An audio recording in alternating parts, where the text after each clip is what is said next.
بہت پرانے وقتوں کا ذکر ہے، بادلوں کے پار ایک ایسا محل تھا جس کی دیواریں بولتی تھیں اور جہاں وقت تھم سا گیا تھا۔ اس محل میں شہزادی انیبا رہتی تھی۔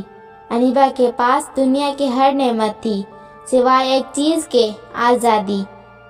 اسے محل کی حدود سے باہر جانے کی اجازت نہ تھی۔ دوپہر جب سورج کی سنہری کرنیں محل کی بڑی بڑی کھڑکیوں سے چھن کر فرش پر رقص کر رہی تھیں، اچانک اسے دیوار پر لگی پرندوں کی تصویریں کچھ بدلی ہوئی محسوس ہوئیں۔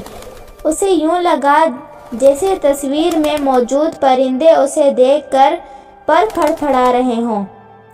وہیں ایک کونے میں اسے ایک سرخ چمکتا ہوا پنجرا نظر آیا جس کے اندر ایک سونے کی ننھی سی چڑیا قید تھی۔ جیسے ہی انیبا نے پنجرے کو چھوا، کمرے کی روشنی مدھم ہو گئی۔ اچانک چڑیا کی آواز گونجی، شہزادی انیبا، میں اس محل کی روح ہوں۔ اگر تم مجھے آزاد کر دو گی تو تم بھی اس قید سے نجات پالو گی، لیکن خبردار، اس پنجرے کی چابی اس کالی بلی کے پاس ہے جو سائے میں چھپی رہتی ہے۔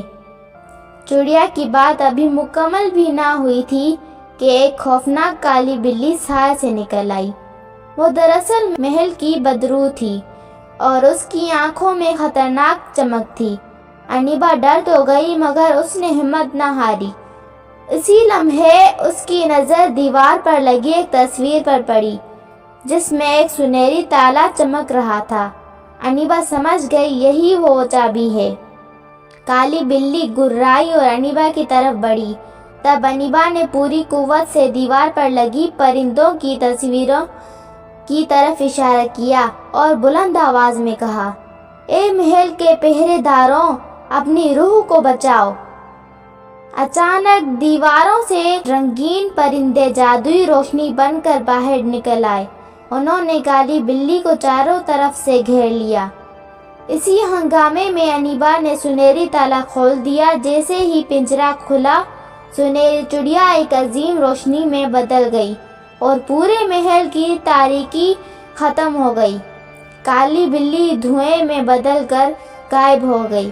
محل کے بڑے دروازے خود بخود کھل گئے۔